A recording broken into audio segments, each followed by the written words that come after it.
Before I begin, I need you to pause for a moment and really listen. What I'm about to share isn't a story of fiction or fantasy. It's the raw, unfiltered journey of a man who has lived 102 years, through wars, peace, triumphs, failures, regrets, and redemption. By the end of this, I want you to think about your own life and ask yourself, are you living or merely existing? Because what I am going to reveal might just change how you see your every single day.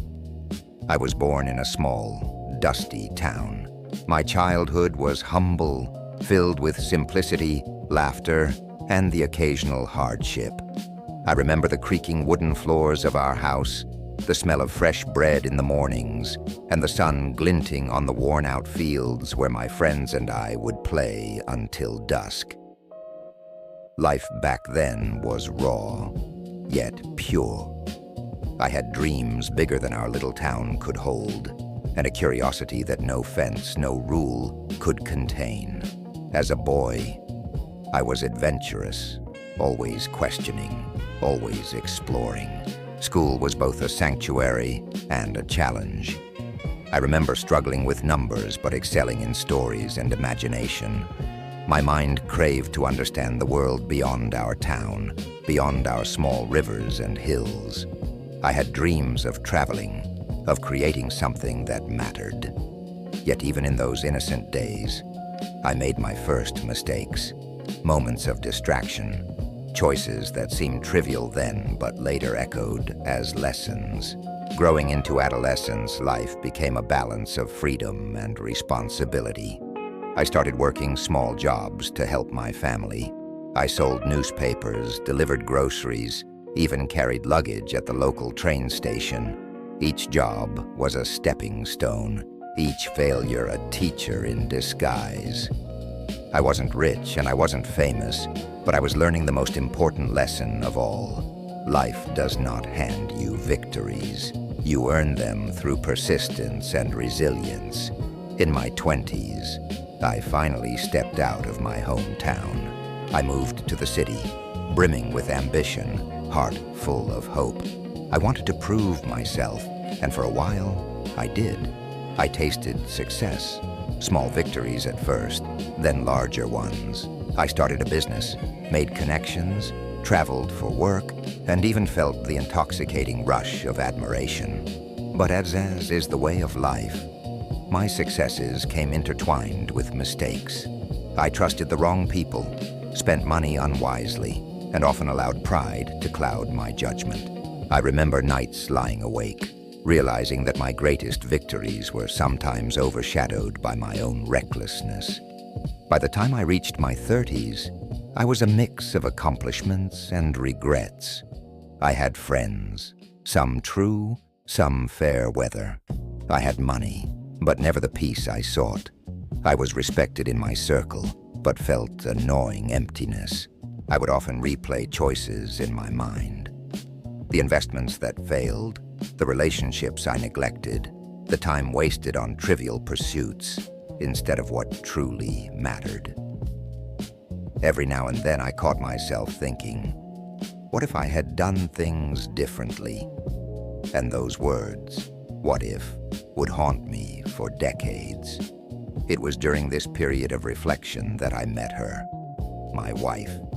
She was unlike anyone I had ever known, calm, perceptive, and quietly strong. From the very beginning, I sensed she had a way of seeing through pretense, through bravado, directly into the heart of who a person really is.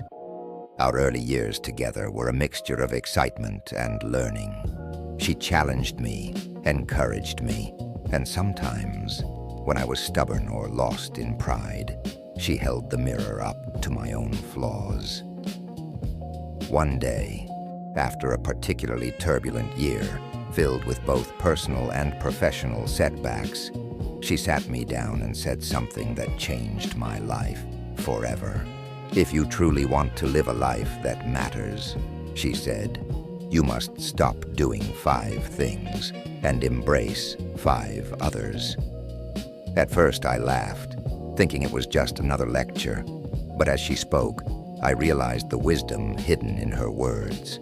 She told me to stop living according to other people's opinions, holding on to past grudges and anger, ignoring my health, taking love and relationships for granted, letting fear dictate my decisions, and to start embracing, valuing every single moment of time, cultivating love and kindness, committing to continuous learning and growth, taking care of my body and mind, practicing gratitude in every situation. It sounds simple, doesn't it? But simplicity is often the hardest to practice.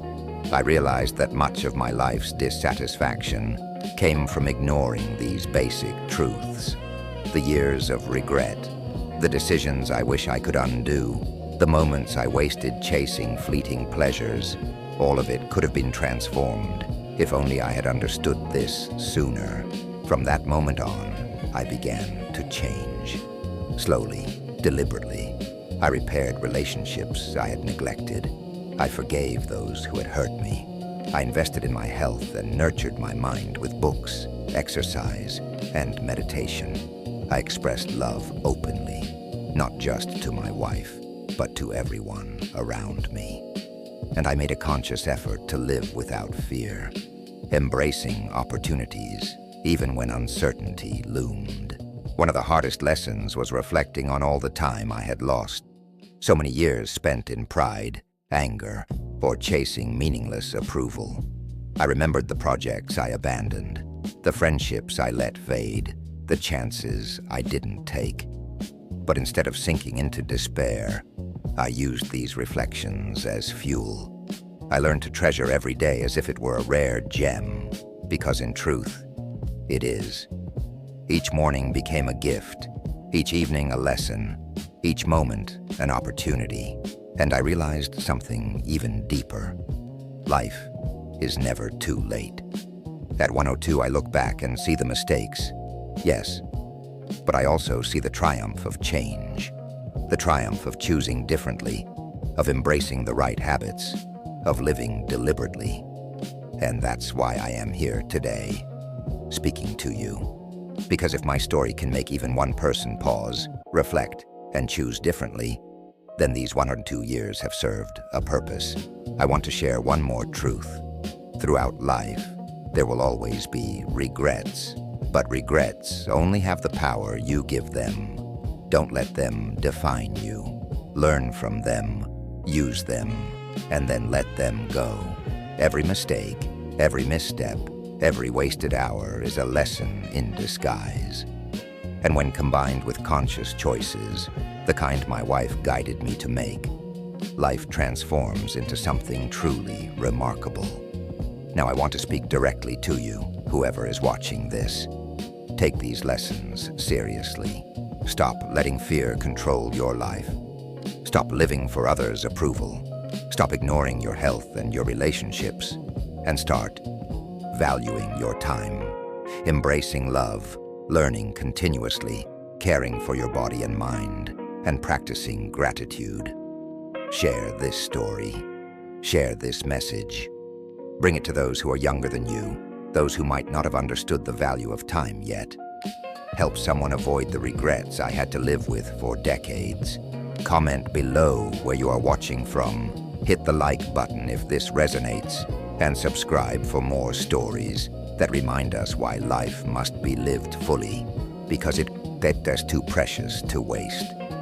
Remember, it is never too late to change. It is never too late to choose wisely. And it is never too late to live a life that, when you reach 102 like I have, you can look back at and say with peace, I made it count. So, do not wait. Do not postpone. Do not let another day slip by in meaningless pursuit or fear. Live fully, love deeply, learn continuously, and cherish every heartbeat. Your life is in your hands, and it is far more precious than you can imagine.